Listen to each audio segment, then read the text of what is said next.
In 2011, this last year, Harvard and Tufts released a study where they found that the majority of white Americans felt that they were discriminated against on the basis of race. That is, white Americans feel that they are unfairly treated because they are white. It's so bad that 11% of these people polled said that on a scale from 0 to 10, and how bad it is for white people in America, that it is a 10 out of 10 in terms of anti-white discrimination. Now, a lot of you guys are laughing. You guys are cracking up, right? How does this work? Well, to take it to a societal level, we need to look at how America defines success. How does America define success? Money, right? So we have to look at the equation when it comes to money in the United States. Now, if you guys have taken, I'm not used to these. If you've taken a sociology course, you know that the biggest predictor, is it because of all the metal players? The biggest predictor of how successful you'll be money-wise happens to be how much money your parents have. It's completely generational, completely cyclical. That is, if you start out with parents who have money, they can actually provide a house and a house in a neighborhood that they can afford to live in. What does where you live inform?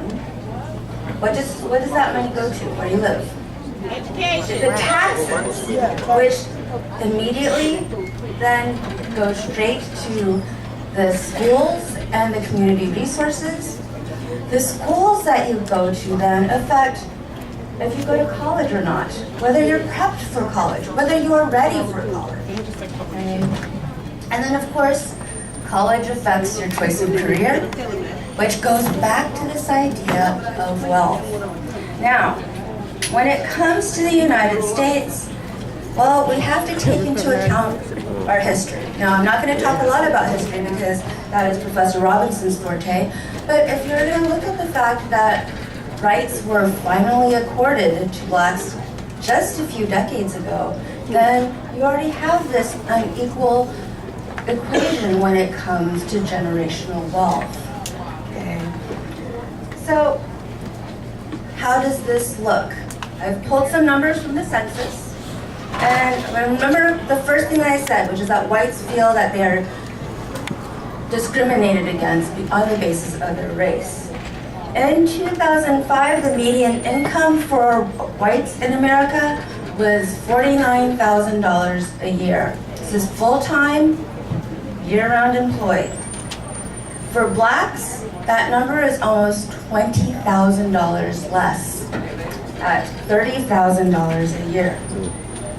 Whites living under the poverty line, 10%. Blacks living under a quarter of blacks in the United States live under the poverty line. Now, people say, well, what happens if you throw in education? Well, then you just get a little bit more depressed. That is for all men who have at least a bachelor's degree. So at least a bachelor's degree, you're also looking at a master's, a PhD, MD. If you are white, then your median income is $66,000. If you are black with the same education level, $45,000. Why does this continue to exist? Well, the beliefs that we hold actually help to perpetuate this. Because if you look at America and what America believes, you go back to this thing from English class and history class of the American dream, right? What's the American dream? White picket fence. White picket fences, 2 kids, house, cars. Career. Who can achieve this American dream according to the American dream? Anybody, everybody. That is, we love to hear the stories of people who have nothing at all, and through their hard work, through their talent, they made something of themselves. That is, everyone talks about Oprah Winfrey, right? Biggest success story. If you think of the movies that have been out in the last few years, Pursuit of Happiness, if you look at The Blind Side, if you look... Okay, The Blind Side. It's this idea that America has that if you just work hard enough, if you have talent, then you can be rich, right? Now, what is wrong with this idea? Well, I already told you guys, the biggest predictor of success is the fact that your parents have money. Now, if you say then, okay, anyone can pursue the American dream, then what's the answer when people ask, well then, why do black men who went to college make, my math is bad, $20,000 less than white men? What's the answer? What's the answer to that? What's the common answer? Because they're black. They're lazy. They haven't worked hard enough. Right? Okay. This is like, where are you going with this? Where are you going with this? In the United States, because we hold on to this idea that if you just work hard and you're talented, you can be successful, you can ignore the fact that some schools have virtually nothing, right? That are working with no equipment, with underpaid teachers, with overcrowded classrooms. You can look at the discrepancy in the difference between the city and the suburbs, and you can just say, okay, well there's that difference because some people just aren't working hard enough.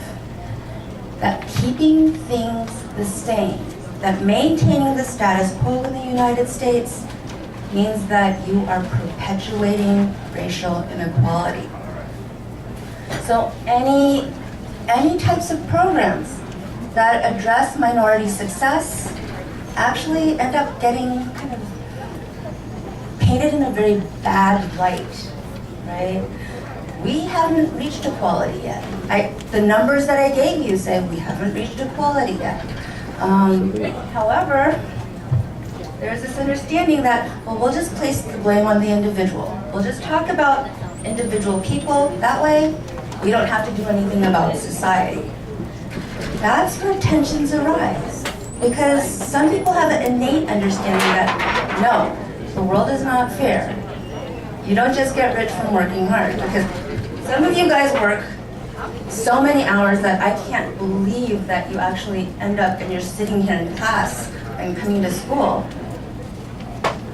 If it was just on hard work, then you guys would be millionaires, right? The resentments that come up then actually lead to the tension that we're going to be talking about. That it leads to the interactions that we end up having between races. Now, when you're looking at conflict, you have to understand that all of this structural, institutional information actually feeds into the beliefs that cause the prejudices that we have, okay? So we're gonna start out with the really, really big picture, and then we're gonna take it to historical. I know, I'm not used to that. Okay. All right. The one thing that I want to bring up, and recently I had a big move, and the big move that I had was from the suburbs to the urban neighborhood, my old neighborhood. Then I got a dog, and I started walking my dog, and just walking around the neighborhood and the community, and what I feel now, not just what I see, but what I feel is the sense of hopelessness. That there is no hope. There is no, why complain about anything? Because they'll go on deaf ears, they'll treat you like you're nothing. There's a sense of hopelessness, and I'm wondering, where is this coming from? When, looking back at history and all the developments, all the advances, and all the movements that happened and all the great stuff, and we got a black president and all that great stuff. You know, it seems like we're in a post-racial society, but we're not.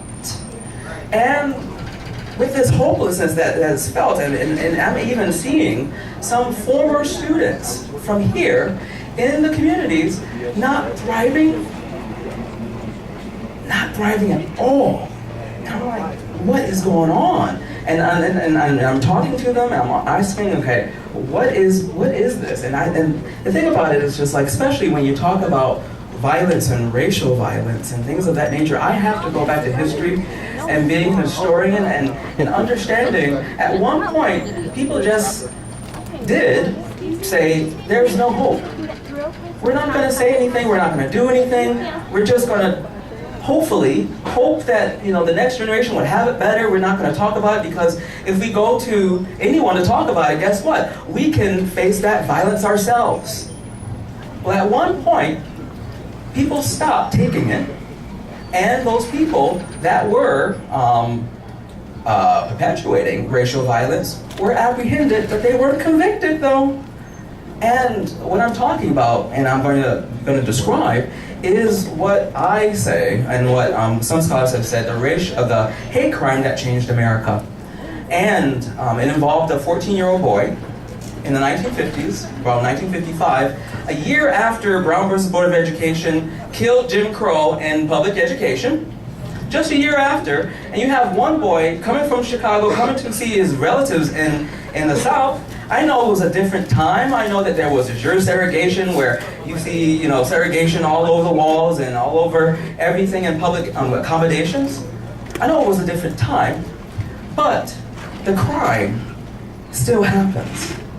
All right, so what happened to him? Well, he decided he was not raised in the neighborhood, in the community, and he didn't know how to behave himself in that community that had been thrived by fear and an intimidation for this notion of white supremacy. So, what did he do? Does anybody know the story of Emmett Till? What did he do? Yes. He whistled at a white woman. Okay, if someone whistled at a white woman, yeah, right, today, that would be rude. It could be considered inappropriate. Some people might, you know, like it, you know, but the thing about it is that he did this in a period, in a time where it was understood that even if you looked, if you're a black person or a black man, and if you looked at a white woman, that was grounds for racial violence. It was ground for your arrest. So what happened to this 14-year-old kid? I'll call him a kid. Well, later on that day, some people was like, I know.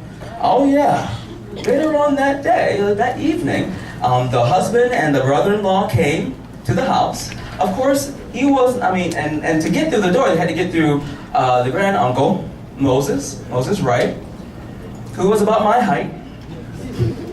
And you come up with some men of the community who were not the top of the community, but guess what? They were still ahead of the community. They were still privileged. They were still superior in that community because of these intimidation, because of these tactics of intimidation. And what tactics am I talking about? I'm talking about lynching.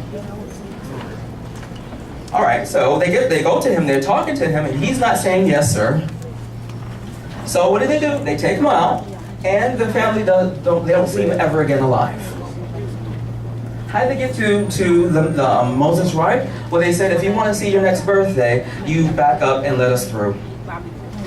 How can you come into someone's house, private residence, and demand to be entered into there, and then because of that fear that's been going on for generations and generations, let him through? For fear that his own life would be taken. Oh, we're just going to talk with him. Never saw the young kid again. 14 years old.